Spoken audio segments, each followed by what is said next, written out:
Well, good morning, everybody. Welcome to Somewhat Daily Tarot and Rune. It is the 9th of July. It's a Monday of all days. So irrigation starts in 3 hours. We irrigate from Monday morning until Friday morning at 8 o'clock. So we get it for most of the week. So I guess for those women who, like me, who breastfed their kids, apparently our country now, there was a UN resolution that wants to promote breastfeeding around the world, especially with third world countries. But instead, our country decided to bully some of the people making that decision, some other countries. I think Ecuador was one of them. And to get them to vote with us. And they don't want that language in there. They don't want to promote breastfeeding. They want to promote the formula, the infant formula manufacturers here in this country. They want them to make money instead of moms and babies, you know, doing the right thing here. I realize not everybody can breastfeed. I breastfed both of my kids, and I think that it's settled fact now that it's just far healthier. So I don't know why, other than from a money standpoint, you know, it all can't be about the almighty dollar. You know, it can't. It has to be about what's best. You know, our First Lady has a strange Be Best campaign. Well, when are they going to be best? Because I don't see it yet. And this latest little nonsense where you're not going to support the notion of breastfeeding, oh, come on. How craven and depraved can you be where it's only about money and not about what's best for those infants? You know, that's where they get their best nutrition, right?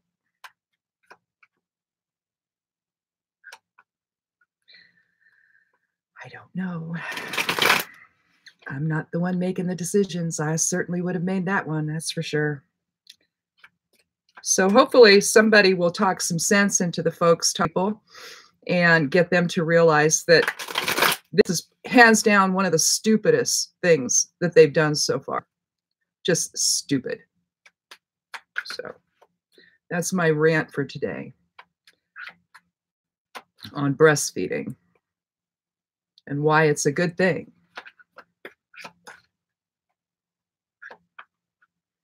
But what do I know? I'm just a mom.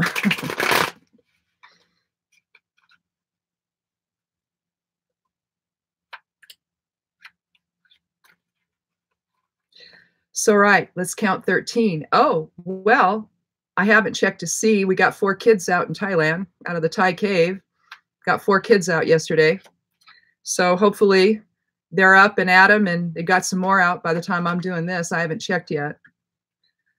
Boy, oh boy, what a blessing that is, isn't it? It's monsoon season. We were in Thailand. My husband was stationed in Thailand in the military for part of his time. And we were there, actually, when the kids were babies, 1 and 3. They were 1 and 3 when we went. And it was monsoon season. It was in first part of November. And so it's monsoon now as well. So it's not a good time. Things flood. When we were there were record rains. They hadn't had that much flooding in Bangkok in 30 years, I guess. And I mean, people were standing on, waiting for transportation, buses or whatever, and they're still up to their knees in water. So this is a serious deal over there during monsoon season. It can just be a real mess. And for those kids to be trapped in that cave, ooh. But it looks like things are going to have a happy resolution now. So good deal. So let's count 13 and see what it has to say.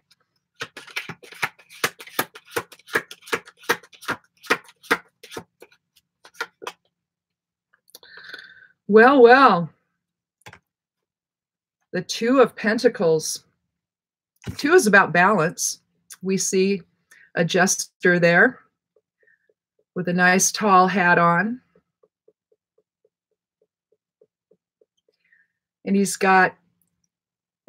balancing basically on one foot, and he's balancing his fortune, his wealth. his foundation. You can see how it's interconnected with the lemniscate or the infinity symbol. It's almost like gear-like fashion, you know, how it all just has to progress together, doesn't it? So we have some decisions maybe today to make, having to do with our physical side of life, our material side of life. Basically, anytime you see a 2, it's about inner balance of some kind or a decision that needs to be made. It can be the interplay between 2 ideas or 2 poles, or you're juggling 2 things at once. Sometimes you just got to stop, because when you're doing that, you can't necessarily make sense of things. You're too influenced by, turn my volume up there, where you're too influenced by one versus the other, and so you cannot make a decision as to how best to go. It's basically saying that we also need to focus on maybe a little more simplified living. Oh, well, maybe it is about the whole breastfeeding thing, isn't it? Because that's really simplified living, isn't it? When you can feed your child from your breast. How simple is that?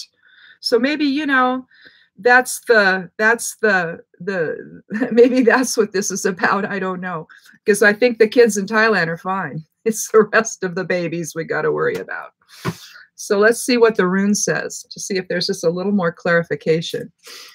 Because it just simply could be that you've got some projects that you're trying to balance today, and you're trying to figure out where your week's going to go, maybe. I like to draw it to what's going on either in my own personal life or around the world too, maybe, because there's so much that's going on that's so questionable anymore. It makes you wonder, who's making these decisions? You know, have we got a jester making them? I mean, of course, oftentimes, you know, the court jester knows it all, doesn't he? So maybe we need to relegate it to the court jester, although it seems like the court jester is making these decisions, and we can't have that. I mean, it's even orange. Not when the decisions end up hurting people. So on the scale that it seems to be doing.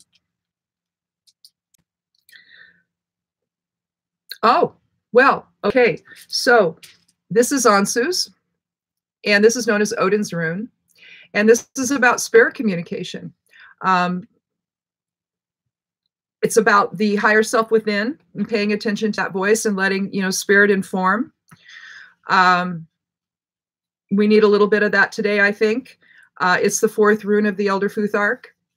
So basically, what we're to do, just like here, you know, we're balancing 2 ideas or having to make a decision about 2 different things. Here we're doing basically the same thing.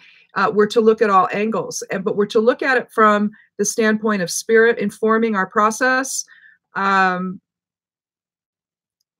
Ansu's basically increases our spiritual awareness, our spiritual consciousness. I can't, it's Monday. It invokes the divinity within. But basically, just like here, we can use Ansu's to meditate on a problem that we're having in order to go within and gain wisdom. If we're allowing spirit to inform, that's basically what we're doing, aren't we? We're going within and allowing that level of wisdom to inform our process.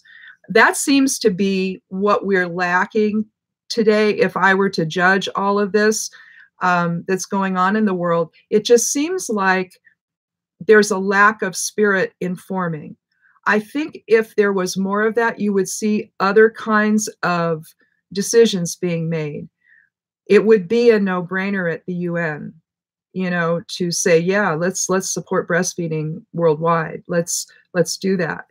That's a good thing.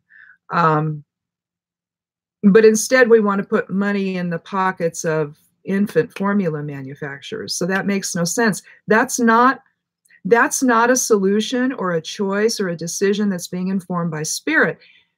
When things are informed by spirit, you're thinking about the greater unified presence. You're thinking about, well, okay, this might be really good for me, but it's not good for the neighborhood. So, you know, maybe I don't want to do that, you know. And so you want to think about the impact that the decisions that you make during the day, or collectively that we make. We have to think about what that impact is going to be. And sometimes it's about looking at the least among us, the most vulnerable among us, and saying, what is going to make them safe? Because sometimes it's not really about us, is it? It's about, you know, it's about our children. It's about what's going to make their lives better. So the decisions, and basically when you're talking pentacles, you're talking about the physical form and about material aspects and all of that. So in other words, our daily living. If our daily living is being jeopardized, you've got the Affordable Care Act that now the risk payments, I guess, or I think that's what they're called, are not going to be shifted from one pot of money to the other to then pay for the most vulnerable amongst us. I guess it's better we just let people die. I don't know. But these are the kinds of decisions that we need to be thinking about, that we need to have spirit informing us on. I think that there's just too much service to self or service to a chosen few going on right now. And it's not preserving the life for the rest of us. It's making life much more difficult. It's making us weigh out choices now that we shouldn't have to weigh out. You know, we're one of the few countries in the world where healthcare is viewed the way it is, to where it is so expensive that it basically, you know, your decision is to die or to live.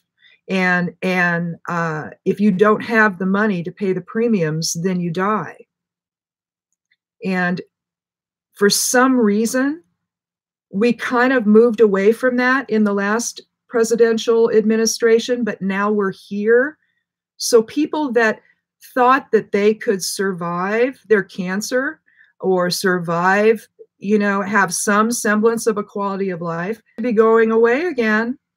Now, is that really the decision that we want to make? Is that spirit informing our decisions? You know, it's okay to care about people. It's okay to be concerned that someone doesn't have enough to eat. It's okay to have school lunch programs. It's okay to have just to protect people and to give a level of that you just don't have to worry about because it's there.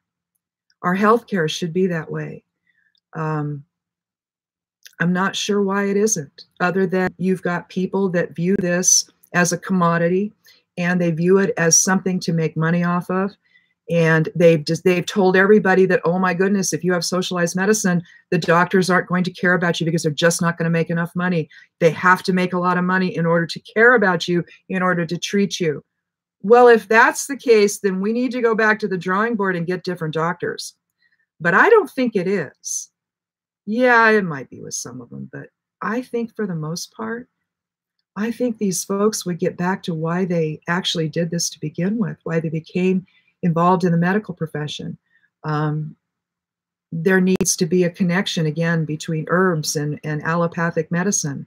You know, there's no reason why we can't do all of it if all of it is, if we need to have all of that at our fingertips. And there's nothing wrong with that. I'm an herbalist, but you know, allopathic medicine certainly has its place. I'm just not convinced it should have as big a place as it does. We've given our healing and our health over to other people and to corporations, and we're letting them define all that for us. So instead, you know, we need to be thinking about bringing us all back to balance. And if we did that, then I think whether you're talking about health or whether you're talking about politically and socially, if we were to focus a little more on balance, then instead of, you know, letting one have more than the other, because here it kind of looks like that's what we're doing. You know, we've got one having more than the other, and we can't have that. It just doesn't work out that way. You're never going to have, you know, a 50-50 balance in everything. There's always going to be some with less and some with more. But when the disparity is so great, that's where we need to bring it back a little bit, so that there's just, you have diversity, but you don't have poverty. And you don't have people fearing that their child's going to die because they don't have the money to pay insurance premiums. I don't know. I think it's just simple, but somehow it just feels like the folks in charge just shouldn't be, because they don't know how to do this right. They just don't. They take care of a couple people versus everyone. And that's just weird. It's weird. We have to stop accepting that. It's not workable. It isn't sustainable. You think about it in terms, just bring it down to the microcosm of a family.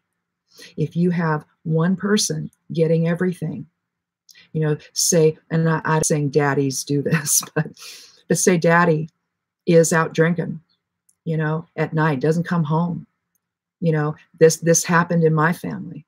You know, he would come home, be drunk from the night before, and then go out. He'd leave. He'd come home from work. He'd leave right away. We wouldn't see him until he closed the bar. You see, all that money went for that. And so maybe we didn't have as much food. Maybe we didn't have, you know, maybe we had to work daddy's needs and daddy's issues, because daddy wasn't concerned about the family. So you see how an imbalance, when you have one person deciding that he's more important than everyone else suffers. So we see this, we can see this, some of us, in our daily lives. You know, we experience it. So we know what this is. So does it make sense to do it globally or nationally? It doesn't. It just doesn't. So think about how you balance your life for today. And try to let spirit inform that process. Think about yourself as source energy, as the creator, looking at these problems, and find a solution that is based on spirit informing and the creator informing the process. Is it the kind way to go? Is it the blessed way to go? Does it offer blessings to others? Does it extend love and unity to others? Or are you just concerned about your own self? So think about that for today. And thanks so much for stopping by. Check out the blog, Stepping Aside, at imsteppingaside.com. And have a lovely day, and blessed be.